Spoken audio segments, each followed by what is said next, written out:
Hey guys, okay, so here we go.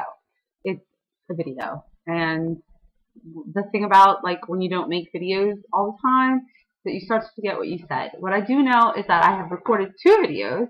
One was a July update on like how it was going to not weigh in every day, and then the next one was my August update of my actual weigh-in for August. So, instead of trying to like recreate those videos, which is something I would have done in the past, I decided to put them up. I don't know if they're loading now because I had them running, but then the camera started screwing up. So I have them now not uploading, and I'm going to upload them all. So they might be in order, they might not be in order, whatever they'll be titled. You'll know what to look for. I suggest checking them out because I know I put a lot of stuff into those videos. I just don't know what it was. And now I'm feeling something totally different because we're going to talk about deuce things today. Deuce the right word? Deuce? Deuce? Okay, we're going to talk about two things today. Ready? One is, OMG, my gosh. Today was my first time working out in over a week. What? Who are you all of a sudden? What are you talking about? I'm a beast. I'm a monster. I love to work out. And I did not work out for over a week. Let me tell you guys. If you are on my Instagram, can I get a hashtag? You should be. And if you're on my Instagram, you know I've been sick. And you know, colds come and go. I was totally down with it. The way I handle working out when I'm sick is this. Ready? If it is here or above, I work out. If I can take medicine and get rid of the symptoms, like, you know, sore throat, you know, cough, itchy running eyes, or, you know, sinuses, I take medicine, I move on. Now, if it's like a flippin' sinus infection, I have had sinus infections where it's like every time I move my head, I see stars. I would not be working out that way. However, I work out anyway. If it gets into your chest, if you're getting phlegmy and you can't breathe, you don't work out. That's just how it is. So, here we go. This is how it became a week. Last Monday, last time I worked out was not this Saturday, just past. It was the Saturday before. So, I work out that Saturday. I still have a little if going on. And then the next Sunday I had planned to take off. The next Monday, I wake up, and the cold I've been fighting with has kind of moved into my throat, into my ears. It's like everything hurts really, really bad. And I'm like, whatever, it's Monday, I'll just take the day off. Tuesday, I wake up, and it's weird because it's not really in my head anymore. My throat doesn't hurt. Like my ears don't hurt. But I cannot breathe. It's like I have cotton in my lungs, right? I'm like, and I was an asthmatic child. So I know what it feels like to not be able to breathe. And I was like, I cannot believe this is happening. It's been a while. For like the first 25 years of my life, I would get pretty ridiculously ill at this time of year, and need a breathing machine, and need medicine and everything else. So it's not unheard of. I just haven't had it happen particularly lately, but this year it happens. I do know that there's this weird, like, in the air, it's almost like there's more pollen, and I don't know where it would have been for the last couple of years. I thought, honestly, because I said for the first 25 years of my life, so like 25 years old was like the last time this happened, which actually happened to be Katrina. So I don't know. I know that during Katrina, a lot of like wildlife down here got like wiped out and killed. And that over the last couple of years, I've noticed that a lot of the trees and bushes and shrubs and stuff are back. They came back quickly, and they've been recovering. But these like last 2 years, it's like everything's real green down here in the bayou again. It's like it really looks like it looked before as far as like plant life. I don't know if possibly that's why pollen levels and stuff, the things that mess with me, are higher. and therefore, like, you know, I'm reacting to them again. I don't know, but it's kind of weird. That's just my non-scientific Sonya guess. So, but I'm a pretty smart cookie. That could be legit. I don't know. But all I know is that I woke up and I could not breathe. I'm still like, this actually is so good right now. I'm still kind of shaking it, but it's so good. So I was like, all right, obviously I'm not working out this day. The next day, it just kept getting worse. Until around Friday, I wound up getting on an inhaler. Thankfully, no breathing treatments as of this point, but on an inhaler and taking liquid medicine and stuff. So I was like very medicine head and like out of it. But anyway, yeah. So actually, I think that the last Sunday in July was when I first got sick with a sore throat. I still worked out through all that, but so it's been almost a flipping month. Like, it's been 3.5 weeks of just dealing with it. But I feel like I went through the worst of it. Today, I finally felt like I could work out. Like, actually, yesterday I felt pretty good, and I was like, I'm going to work out. And then I found out that I couldn't drive my car because of the tires. But thank you, Jesus, because I have been driving my car around lately, and it's been going boom, boom, boom, boom, boom, like when you drive it. Like, and I one time had a broken engine mount, and it made my whole car vibrate. But the thing about that was it vibrated even when you were in park if the engine was on, and this one wasn't doing it. It was like the faster I went, the more it vibrated. The slower I went, the less. And so I was like, oh, I must be my wheels aligned. And when I got over there, they were like, no. I don't even know how you're driving on these tires. They're like completely shredded. One of them was not even like, if this is how a tire is supposed to be shaped. Wait. Alright, if that's kind of how a tire looks, it was like this. Gnarly, right? Okay, so anyway, so I couldn't go work out yesterday, which kind of worked out because I was still coughing really bad. Today, feeling better, went and worked out, and it was a really good class. It wasn't the hardest class, but it was a really good Zumba class, and I feel good about it, and I'm happy. My food's been like really good the last couple of days. It was kind of cruddy over the last couple of weeks. Not obviously nothing like horrible, but not great either. You know, when you don't feel good, you just don't feel like, I have not felt like cooking, and you guys know I don't cook, and I haven't felt like doing anything, and so it's been kind of like, oh, somebody must want to kiss me because my nose is itching. Hope it's my wife, because if not, somebody's going to be sorely disappointed. No kissing me. Anyway, yeah, so there you go. That was my workout. I wanted to talk about success. Okay, I recently had somebody ask me, because I put up this picture, and I don't remember where I posted it. I might have posted it, I don't know, it might have been Facebook, I don't even know. But, I recently put up with that picture, and so somebody, like, I've actually had a lot of feedback about it, and then, somebody was like, well, what do you think, like, how long ago did you lose the weight? And then they were like, what do you think helps you stay successful? And I'm going to tell you what I think it is.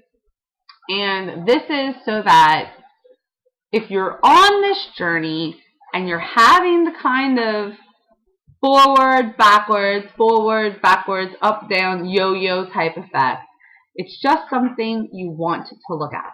Okay? And because I work best in examples, here we go. I want you to imagine like a child, right? Little kid, cleaning their room. Go clean your room.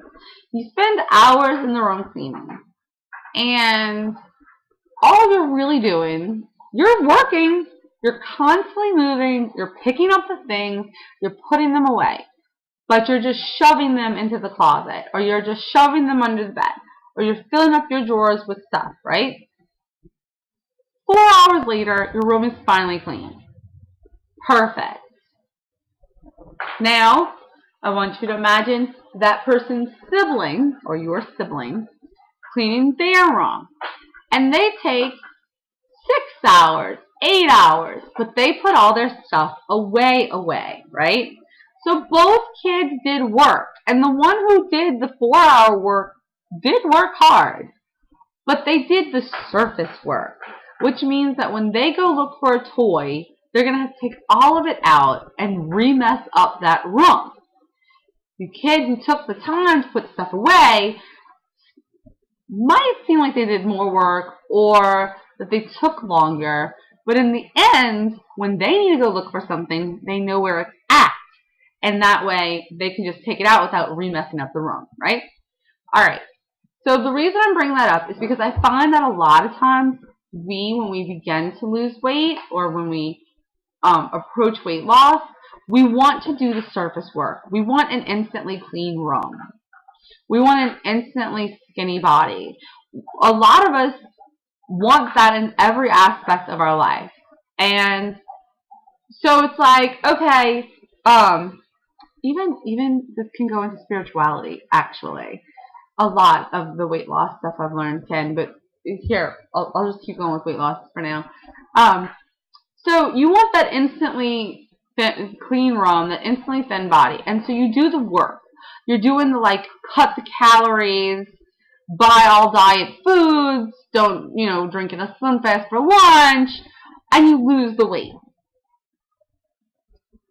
And then here comes birthday parties, or depression, or a breakup, or a wedding, or whatever. Like, because some of us eat happy or sad and stuff, right? And the next thing you know, you're blowing up again. It's like looking for that toy and having to take everything out and remessing up your room. But if you do the underneath work, and that's what happened for me, and I'm not even saying I set out for it. Thank you, God, it just happened this way. I set out to do the quick work and the instant work. And somewhere along the line, it became obvious that I had to do real work. I had to, like, start to shake up all the thoughts and all the coping mechanisms and all the, like, ways in which I had, like, comforted myself. I had to go in and do real work. And, like, not eating in my car. Like, not eating fast food. Like, do I eat fast food? Sure, I'll eat a fry here or there.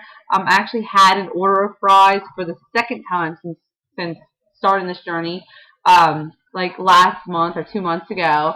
But I have not eaten a fast food burger or sandwich since May 2010. I haven't had a soda, like any carbonated beverage, since January 2010. You know what I'm saying? Like, those things, I could still have lost weight and incorporated those things in. But I knew that for me, I had to take those demons head on and do the hard work. The big girl work, not the instant weight loss work, And, I mean, I stopped drinking soda, and I didn't lose weight for 6 months. I stopped eating fast food, and I didn't drop a ton of weight. It takes time, but I still had to make those changes. And I think that, like, the physical changes I made in my life went hand in hand into emotional changes. And every step of the way, it's been about amping up the game. I don't settle. I'm not happy with just 45 minutes of Zumba.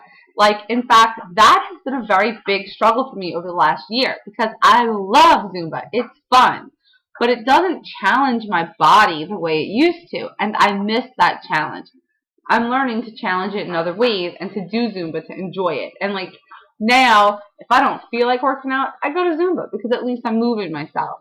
But when I feel like working out, I shred it on my own, out in the heat. I kill it, And that's been a big thing. And the next thing is that if I look at my life now, if you look at who I am and at my life now, there is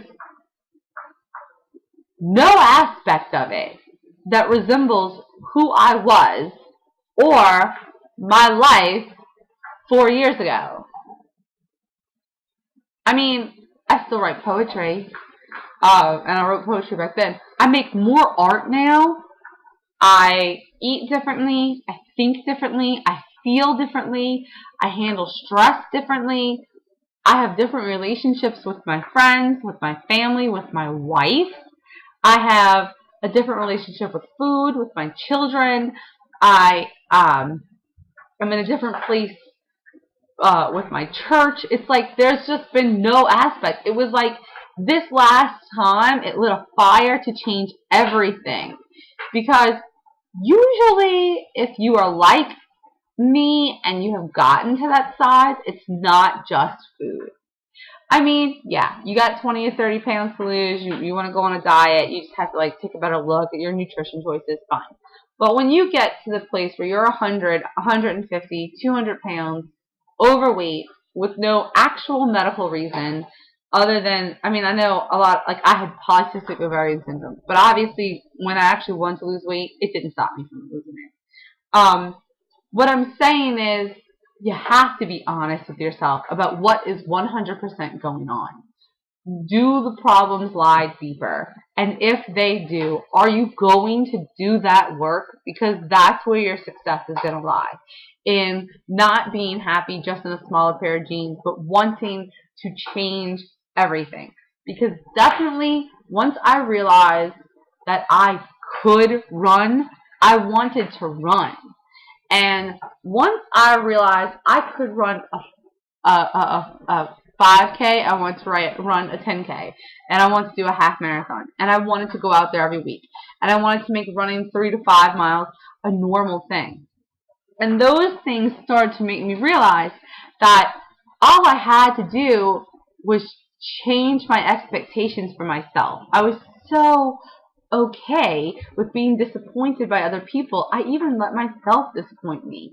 And that's horrible, you know? And then I'll tell you, my pastor wound up saying something, and when she said it, it clicked in my mind. And it's like sometimes when you're already starting to make certain changes in your life, but then somebody gives words to those, it makes you able to like then take them and apply them to everything, because now you understand what you're doing. And what she said was, and I've said it here on this channel, wants don't get met, standards do. And I was like, that's it. Raise my standards. That's what I did for myself. I raised my standards of health. I raised my standard for food. I raised my standard for movement. I raised my standard. I looked at myself and said, that's not okay. That's not going to be acceptable. I am raising the standards and you have to conform, self. And then I started to do that in my life even before I had those words. It was like, I expect a different relationship. I expect a different household. I expect a different interaction between me and my parents. I expect differently. And it's not about alienating people who aren't evolving. And it's not about removing people from your life. But it is about coming up with a standard of living for yourself and letting people, like, verbalizing that standard. Look, I'm a different person as I am now.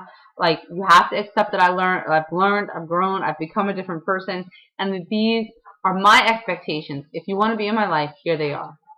And I'm not even talking about, like, really putting them on other people, but there's no reason why you can't be respected in your own space and in your own world.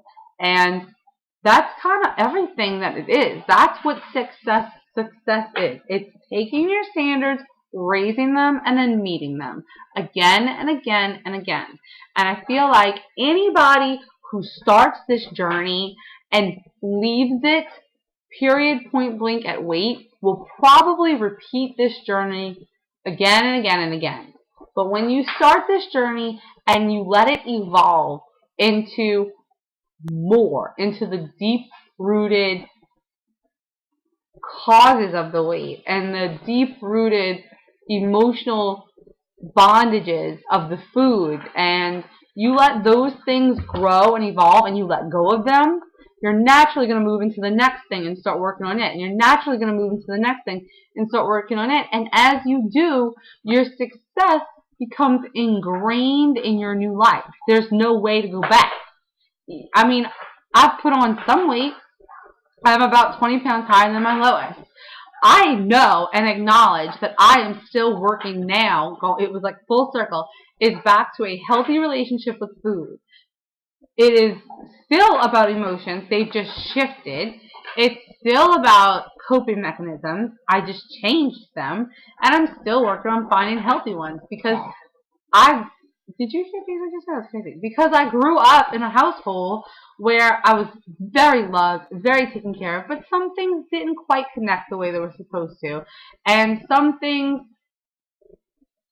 though they were done to the best of their ability, didn't quite work out. And that is something I am now addressing as an adult, and I'm trying my best to, even though I'm still working on them for me, to emulate a better system for my kids. Because they're so little. We can break a cycle right here, right now. So there you go. But I hope that made sense. It's kind of late. I'm kind of tired. And, but, I also have to say, like, along with loading up all 3 of these videos, that it's kind of weird. When you first disappear from YouTube after being so active, you get a lot of like, hey, where are you at?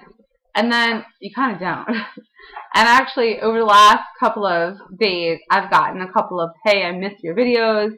Hey, I missed your face. Hey, I wish you would do more than just blog. And it's really helped me. I want to come back. I can't wait for my contract to end on my iPhone. I really want like a Samsung Galaxy, I think. I'm hoping that it's got video capabilities because I need to be able to mobile vlog. That's just the end of it. I need to mobile vlog. That would make everything work so much better. That's how I was doing it, and then everything blew up, and my wireless died, so now I can't mobile vlog from my phone. So, anyway, here we are. That's it. I'll see you guys later. I do plan on staying in touch. I do plan on talking to you guys more, and definitely I will vlog the football run. How fabulous! It's my first run I'm doing all by myself. Like unless somebody shows up at the last moment to join that race, I will totally be running it by myself, and that's kind of weird for me. I guess maybe it's a grown-up thing.